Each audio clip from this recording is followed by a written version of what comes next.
From the biggest moments Can you believe it? to gold medal championships, Sidney Crosby, the golden goal! it's your update on Canada's game. You're listening to the True North Ice podcast with Jacob Ewing and Caleb Schneider. True North Ice podcast here, and today we have got a different kind of episode. I'm by myself. Unfortunately, we had audio issues when Jake and I recorded this episode earlier, but today's episode is on the women's basically preview of the entire Olympic tournament. I've got some players to watch. I've got a lot of other notes. We're going to go through the prelim games, but basically plain and simple, Jake and I sat down earlier today to record the episode. We did. It was a great episode. And then unfortunately, I find out when I sit down to edit it that his audio is all messed up. So it was a one-sided conversation, and it was me talking normally and a robot. If you want, I'll add a little excerpt in here right now of what it sounded like. There's just no way. There's just no way it would have worked on an episode. Anyways, that is that. I'm gonna try my best to do a solo pod. It's gonna be hard to have zero pauses, but I'm gonna push through. It's gonna be about 20-30 minutes. We'll see. Basically, yeah, 3 players to watch, and then I'll go. I've got a few things I want to say about the 2022 Olympic team that won in Beijing, and I'm gonna quickly break down the prelim schedule. It's gonna be pretty quick. The first 3 games are pretty easy to talk about. Mostly it'll be USA, Canada. Got some things I want to talk about, what they can do or what they need to do, and what they need to continue to do from the rivalry series, world championships, Olympics, all that to eventually, hopefully, win gold, of course, and just the other things. But of course, if you haven't checked out, we did a roster breakdown video a couple weeks ago. If you want to check that out, that was a few weeks ago. Definitely check that one out. Honestly, if you want to listen to this one, you might be better off listening to that first, because I'm not really going to touch on the roster at all. So it's a pretty good episode, and there's a couple. Jake got his when we did roster predictions as well, and he was pretty darn close. I think he only missed on one, and I was a little upset about the Kramer Pre-Morano didn't make the team, but yeah, so check that one out. And then we recently also did a USA versus Canada kind of comparison. We broke down both teams kind of and ranked, or kind of made categories and kind of picked who is better, like just plain and simple, like who has a better forward core, who has the best defenseman, goalie, and then we went even deeper: PK, power play, depth scoring, shutdown defenseman, and just keep going down the list, X factors as well. So if you haven't checked out those ones, go check that one out, or go check those ones out, of course. But yeah, I'm going to get into it. I'm going to start with 3 players to watch, kick us off. We haven't done this in a while for previews, it feels like. But yeah, 3 players to watch. My first one, my number one. If you're new to women's hockey, if you're new to hockey, I'm sure you still know who it is. Marie-Philippe Poulin, the captain, scored a gazillion golden goals. Unbelievable in the PWHL. She's getting older and older every year, but somehow it's just unbelievable. It doesn't matter where she plays, national team, PWHL, PWPHA was before PWHL. But yeah, unbelievable player, and all eyes are on her. She's a captain. She made a big speech after getting blown out in the rivalry series after they lost all 4 games. I feel like she's got something, I wouldn't say something to prove, but something to get Canada back to number 1. I'm sure she's going to push through. I don't know if it's like a villain kind of era. I don't know what the vibes will be there, but I just feel like she's going to be angry. Feels like that's just kind of the way she's going to play this time. I don't know. That speech, it's somewhere on social media. She was pretty pissed. So I'm excited to see what she does. Obviously, it's going to come down to USA, Canada, where these players we need them to shine the most, right? So if anybody's going to shine the most in a USA, Canada game, at least on the Canadian side, it's going to be Poulin. And obviously we know on the top line, she's going to get as much minutes as she wants. Power play 1. She plays the penalty kill as well. She's a big Troy Ryan fan, who is the head coach of Canada. So we've talked about this earlier, but his job might be on the line. So hopefully we'll see. Poulin's got to kind of, I wouldn't say pick it up, but play to the exceptional status that she normally does. Just plays the game right and plays just a fun style of game she plays too. And she's going to put up a buttload of points, especially against like Czechia, Switzerland, Finland in these prelim games. So now my second one, she made the 2022 Olympic team, only played a few games. She didn't play all of them, is Sarah Fillier. And Sarah Fillier, we both of us had her projected as a second line center. It sounds like she might be a third liner, like a depth scorer almost, or a depth piece in this forward core, which is very, very interesting. But if she's a depth forward, that's okay. And I think a big thing that Canada really needs, especially after the rivalry series, we need more scoring, especially against USA. And depth scoring needs to pick it up. I don't mind the idea of spreading out the lines, but I think Fillier, honestly, you can make an argument, might be the third best forward on this team. But if she's playing on that third line, she's going to be fast. She's going to win a lot of draws at center, assuming she's center. Just a fun player to watch. Obviously, she was the first overall pick a few years ago to the New York Sirens in the first draft in the PWHL. She's really fun to watch. And I know the New York Sirens haven't done much in the past couple of years, but they're pushing. Well, I mean, they've been pushing for a playoff spot the past 3 years, but this year, maybe they've got a much stronger team. They just got, they had another first overall pick. Christina, I can't say her last name. I'm sorry. But they look pretty decent this year, and they might be able to find a way. But really fun player. And I think depth scoring is going to be important. And as a depth centerman, she's really fun to watch. She's only like 24, 25 years old as well. A younger piece on this team who will be around.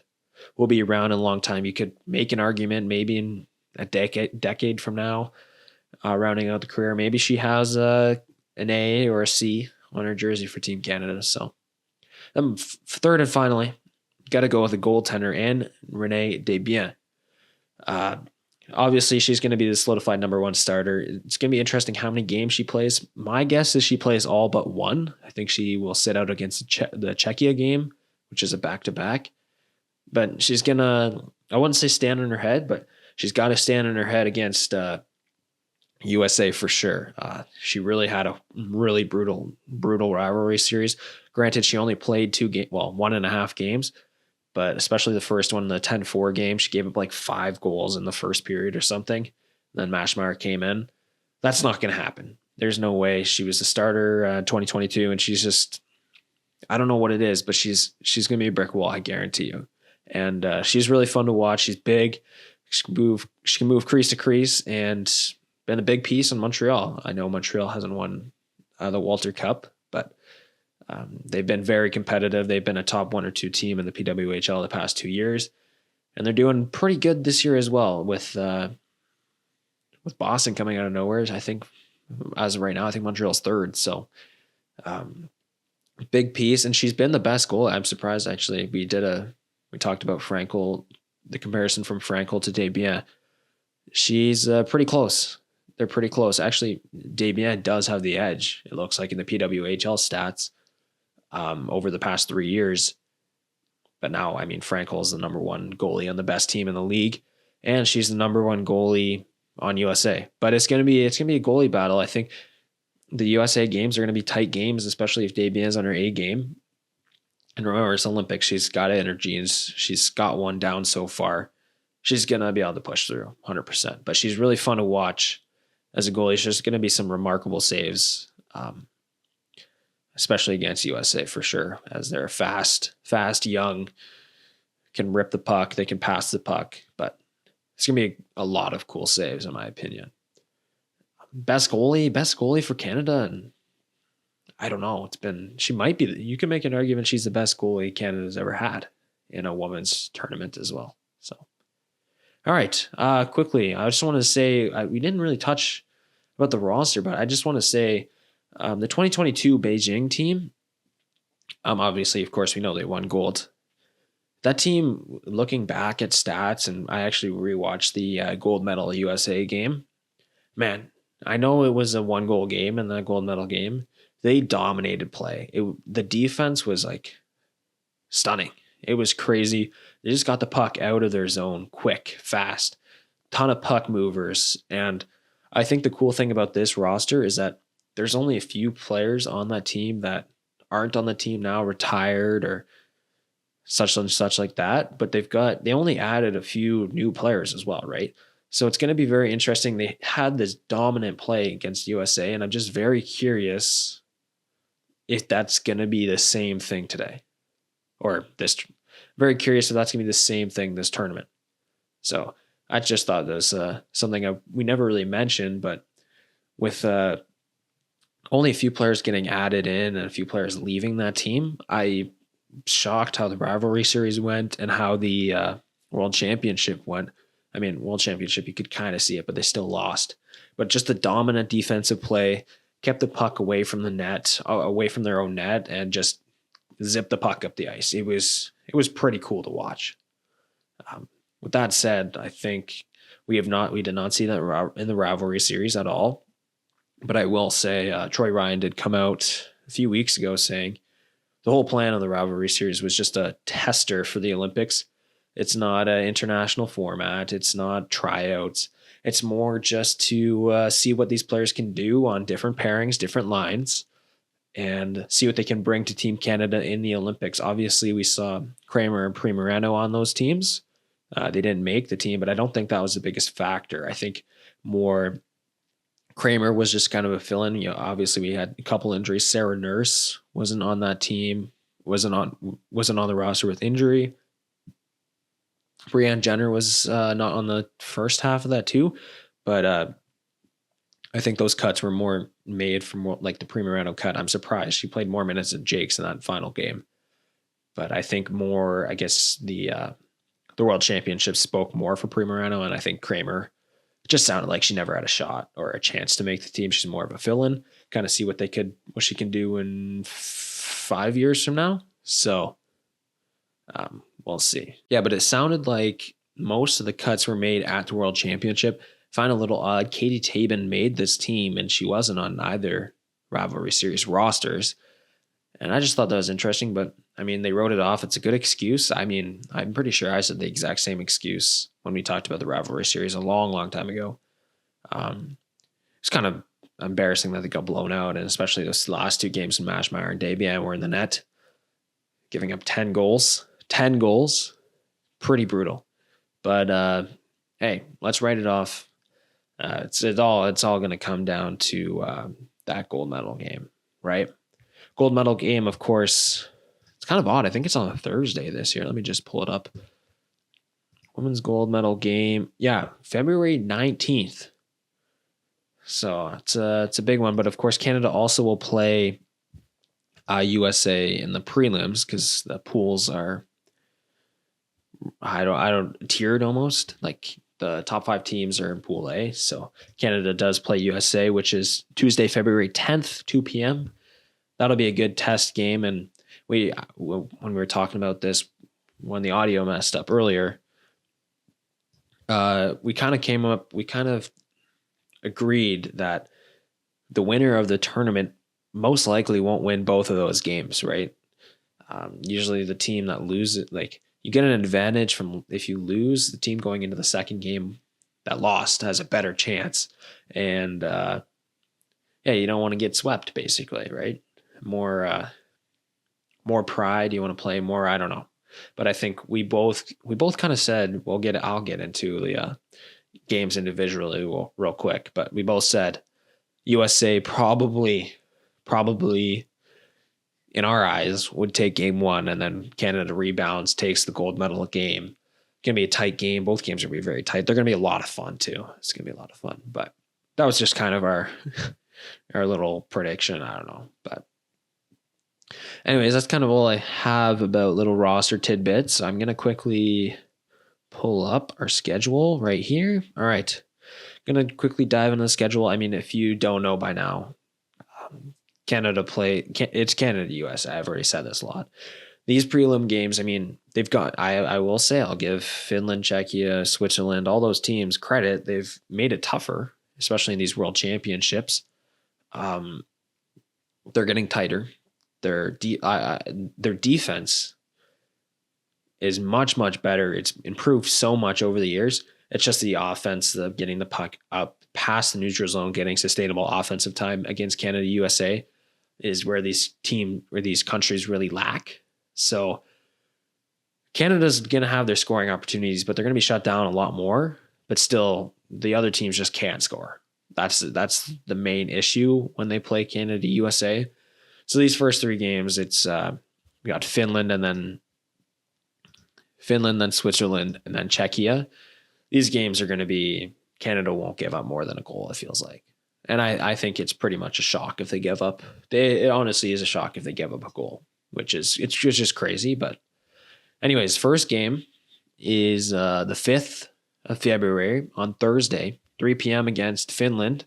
This is the day before the torch ceremony, the opening ceremony, which is pretty crazy. I think it's weird that they have stuff going on before the ceremonies and stuff. But I from what I remember from other Olympics, that's what they usually do. That's just how they have to fit it all in.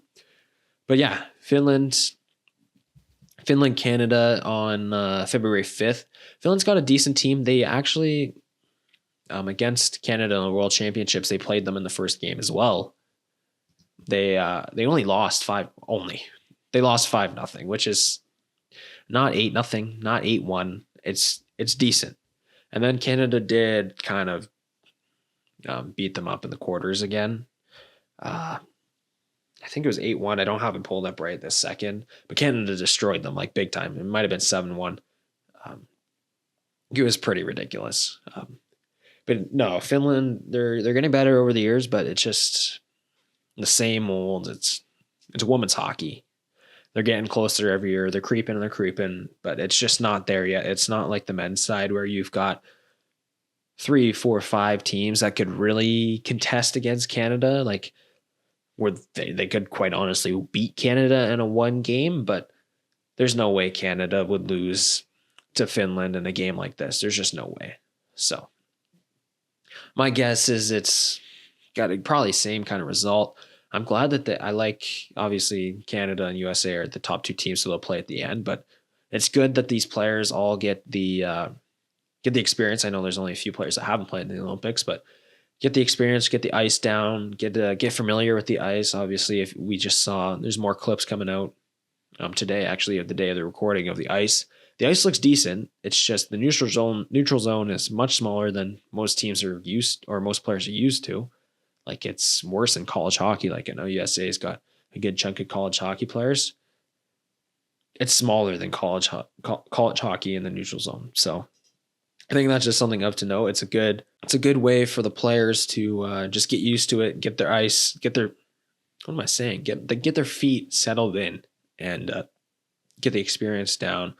My guess is they have Desbiens in the net and just start working on the lines. I'm sure there's going to be some lineup switches throughout the tournament, but my guess is time on ice is pretty evenly split. They're going to try and preserve these players as much as possible.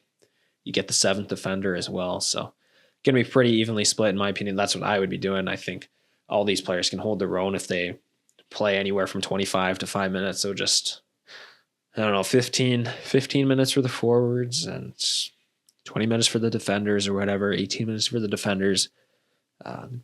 Don't take many penalties and you'll be good. So yeah. Finland, they're getting better though. They finished 3rd in the prelims last year at the World Championship, and then they also won bronze. So they're definitely ranked 3rd in women's hockey. Obviously, don't take them too lightly, but should be a pretty simple walk in the park. Then next we've got Switzerland. This one's probably the easiest opponent that Canada will have. This is February 7th, 3 p.m. again. This is a Saturday too, huh? Switzerland, they've got a lot of work. They've had some interesting players. They've actually, going back through results of World Championships and all that, they've shocked Canada a few times where it's only been a 4-3 goal game. but I think they're probably the weakest in Canada's pool in the second tier. That's what it sounds like. Obviously, I don't watch a lot of Switzerland hockey, women's hockey. This is more from some reporters on Twitter, a couple podcasts I listen to, but they definitely sound like the weakest team in this group. Canada should take them handedly, but granted, once again, Canada beat Switzerland 4-0 in the World Championships in that prelim game. So, like I said, it's defense, can't score, but they're holding Canada to 4 goals. That wouldn't have happened like 15 years ago. So, don't take them lightly, obviously, but it should be a pretty simple cakewalk kind of game. And we'll see who starts. This is the one where you could have Desbiens or Maschmeyer start, or you could flip it the other way and have Desbiens start this one and Maschmeyer starts the 5th against Finland. But I don't see a way. I would want Desbiens to start the first one. She obviously deserves to start the first game against Finland. But then if she starts that one, you want to have her for the 10th against USA. That's 5 days. 5 days off. It's a big chunk where you don't want her off. So my guess is they probably just go Desbiens here and just settle in, get used to it. My guess, this one, if there's going to be a blowout, my guess is going to be this one. But we'll see. And then from the Saturday game, now we hop over to Monday, February 9th. This one's against Czechia. Czechia is another somewhat weaker team. When Canada played them in the World Championships, they blew them out 7-1. So that's a bigger deficit. It was an interesting game though. I think it was 2-1 after 2 periods though, but then the third period opened up and Canada just poured on them. So Czechia, another stronger team. It sounds like, from my understanding, is that they are a very well-rounded defensive team, which I find shocking. I'm shocked that it wouldn't be like Finland, just given on the men's side. We see it all the time. They're just defensive, shut down. It just doesn't, I guess it doesn't translate to the women's side, which, I mean, it makes sense. But anyways, Czechia seems like a really good defensive team. So, I mean, it'll be good test for Canada. And this is actually the first game of a back-to-back, because they'll play USA the next day. But this one, it's going to be interesting because you got to split the time on ice because you've got the back-to-back. You want to have your top dogs ready for the USA game, because I guarantee you the time on ice the top 6 is going to play a lot in that top pairing. Renata Fast, Ella Shell, and Claire Thompson, whoever it is, they're going to play a lot of minutes. So you got to kind of preserve. You don't want to equal out the time on ice against USA unless it's a blowout. So I'm going to be very curious. Maybe this could be the game. This could be a game where Canada, quite honestly, could struggle. And when I say struggle, maybe it's a 3-0, a 4-1 loss. But it feels like this just screams to me like a 50 shots on net versus 10 shots on net. Canada, of course, having the 50, and they only score 2 or 3 goals. That's what it just screams to me. And I mean, we've seen that a lot on the men's side now. Canada just puts pucks on net and they can't score. Kind of feels like this might be the game that might happen, just given all the scenarios and Czechia's defense. So if you want to put money on a team other than Canada, this might be the one where you actually cash out. But I don't know. I still would give Canada the edge here. But now, as we move on, the fourth and final prelim game is, of course, the second game of back-to-back, where Canada plays on USA, 2 p.m. This will be the game everyone's watching. I guarantee you we'll most likely be streaming this one. Man, this is a pretty big one. Obviously, it's not the biggest one of the tournament, but Canada just got whooped in the rivalry series. They lost both games in the World Championship. I think they're 0-8. Or they're in an 8-game losing streak against USA in national team games like this. So we'll see. Can Canada get the redemption, or will USA make it 9-0? And also, fun fact about that 0-8 or 8-game losing streak. The last time that happened, where USA was 8-0 against Canada, was before the 2002 Salt Lake Winter Olympics. Of course, Canada took that one home quite handily, I'm pretty sure, too. So that's just a little fun fact. Whatever, I'm spitting now.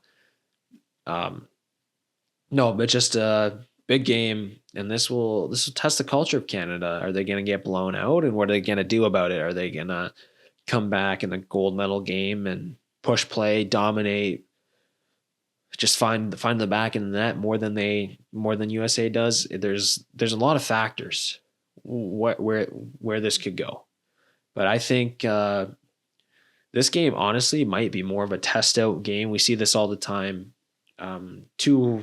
In international hockey, 2 top dogs, 2 highly ranked teams. First 2 periods, you could just feel each other out, and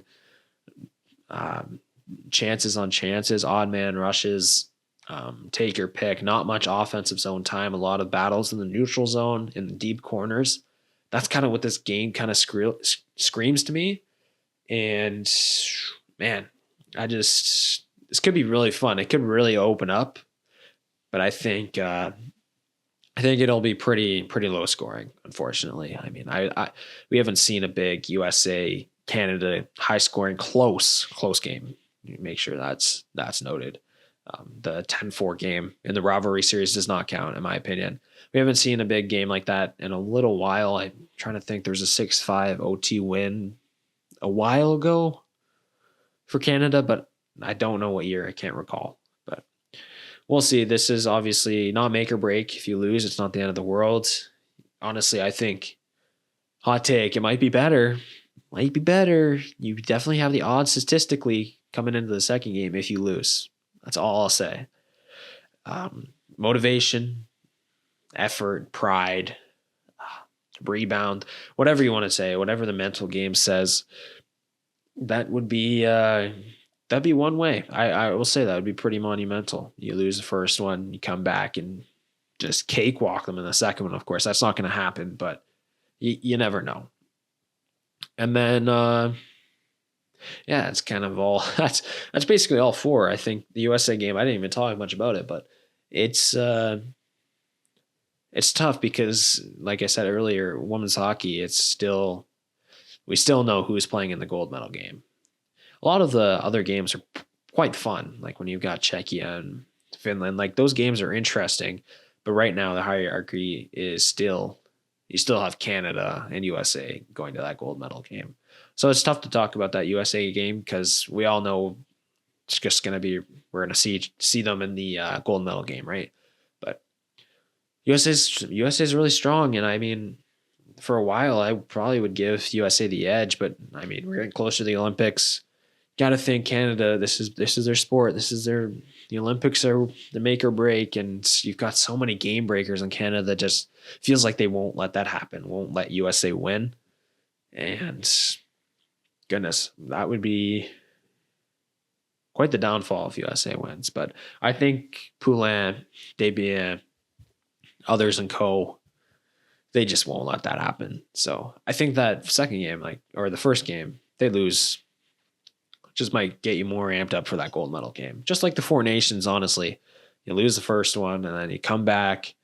Obviously a very tight game still. Went deep into overtime. But that's kind of my guess. I feel like that's what this game kind of screams to me. So, all right, moving on. What they need to do, or what they need to continue to do. So the main thing, in my opinion, is they need to score more. They got dog walked 3 out of the 4 games. They only scored one goal in the rivalry series. I think the gold medal game last year at the World Championship, I think they lost 4-3 in OT. Let's see if we can put up a 5 spot, you know what I mean, against USA. I think that would be something. Find a couple depth scorers, and I think really, in the end, the team that might win might be the team that has a third line rolling, who's got 3 lines just full on rolling, pushing through, scoring goals. and I really think could come down to depth scoring. One thing I think they need to continue to do is that dominant defensive play like that we saw in the 2022 Beijing Olympics. The domination, the getting the puck out quick, getting the puck deep on the other side. That's what I want to see, and I think they can beat USA. This team's still young. The USA team's still pretty young, unexperienced. There's a lot of players that have not played in the Olympic team.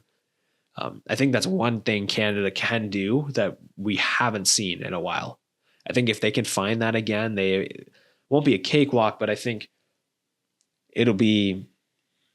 I don't want to say easier, but they'll take it with ease almost. Like it feels like they're not going to lose this game. That's what it felt like in 2022. I think there's a way that they can just dominate play and still win 3-1. I mean, it would be cool if it's in overtime, but 3-1, like I said, and put up a 5-spot, 5-3. I still think you can be dominant if you have 3 goals like that. I think that's what they really need. And of course, that's going to come with goaltending too. But if you can get that puck away from your net, not many shots in the slot, and just keep it away, stay out of the penalty box and keep the puck near the boards, you're fine. Clog the neutral zone and you're set. And I think they can do that against USA. USA is a fast team. It's more of a fast, USA's fast and more offensively rounded. Got a lot of shooters on the team, a lot of very high skilled, young, fast players. A lot of them are still in the NCAA. I think Canada can shut that down with their just clog the neutral zone, shut down defense, block some shots, and an exceptional start from and Rene Desbiens. I'm just spitting at this point. We're getting there. And I think that's the two main things is find the depth scoring and shut down defense. Those are the two things if they can, because we haven't seen that in a while. I mean, sure, we've seen the depth scoring sometimes, but against USA, we have not seen that dominant defense, right? All right, and then, that's basically it. That's all I've got. Preview. It's going to be it's going to be fun. It's going to be fun to see Olympic hockey. It's been 4 years. Obviously, it happens once every 4 years. There's a lot of different storylines. There's more storylines on the men's side this year, but because obviously the NHL's back. But man, there's still a lot. There's still a lot of storylines coming into this year. We've got Jen Gardner, who never played on the Olympic. She wasn't on the 2022 Olympic team. Is she going to play in that top line? Is she going to play in the third line? Is she going to be a scratch? There's the goaltending situation. I think that could be quite the question mark, especially given how Desbiens Mashmeyer did play against USA. And of course, Kaylee Osborne did get a start as well. It was not great either. And then, same like decor is going to be very interesting. Sophie Jakes is throwing a wrench into it. We just talked about it in a recent episode. I think she might find herself in a top 4 role. The way she's played in the PWHL, I think that helps Canada's depth a lot. So that's a big storyline. There's a few other ones. And of course, it's the Olympics. You've got the Olympic Village. These players are in crummy little, not even hotel rooms, just like bedrooms. You're eating the Olympic food. It's nothing like the PWHL. And of course, Canada lost in the World Championship, looking for revenge. Czechia is getting better. Switzerland's getting there. Finland's always been somewhat decent. So a lot of storylines, but we'll see how Canada does. We've got the ceremony on the Friday. It's crazy. We're 5 days away from the Olympics. Ceremony on Friday. The first game's on Thursday. I think that's stupid. Torch. I think that's a very interesting dynamic. I know if you've listened to previous podcasts, I'm kind of I love it, but I also hate it at the same time. I think it's stupid. That's why I love it. They officially close out the double IHF tournaments. They close it out with the commissioner and they have to say this tournament's officially closed. This Torch is a different dynamic and I kind of like it. The torch is lit at the start of the Olympics, but there's games already going on. So I don't understand how that works. That's basically it, guys. Expect live streams. If you haven't seen any of our live streams, we've done 2 so far. They're on our YouTube if you want to go. It was on the World Juniors. We did the semifinal and the bronze medal. So go check those out because we are going to be doing a good chunk of them. Jake won't be here for a couple days during the Olympics, but we will be pushing those out, grinding out as many live streams as we can. Especially that USA Canada first prelim game, we for sure will be doing that one. And then from there, depends, like the Canada Czechia game, I would like to do it, but depends on schedules. But for sure, semifinal, gold medal, bronze medal, whatever it is, we'll definitely be doing streams for that. And of course, check out our social medias. We've got TikTok, YouTube, Instagram. We're posting short clips of the podcast where if you haven't seen them yet, we do preview and recap little clips. Go check that out. Subscribe, follow, whatever it is. Go check those out. And then, of course, also on Instagram, we do like live coverage. So we've got graphics, got a player of the game. We post clips from the game on our stories and stuff like that. Go check us out there. And yeah, and if you're watching on YouTube right now, if you're still here, you can listen to this podcast basically anywhere. You've got Apple Podcasts, Spotify, Amazon Music. I just added it to a lot of other places. So you can listen basically anywhere. If you can't find us in this place you're listening to, well, let us know and we'll try and hook that up too. So basically anywhere. And Thursday, first day of women's, we will be posting our men's. Hopefully Jake we'll have the studio too as well. We'll be posting the men's preview. Goodness, I'm losing it. Posting the men's preview for the tournament. I think it'll be a little more interesting because teams are much more, I don't know how to say it, more competitive right now in the men's side, of course. So that'll be very interesting, and just from here on out, it's going to be Olympics grind, short videos, podcast episodes, everything, all you can name. So check us out there, and we'll see you next week or Thursday.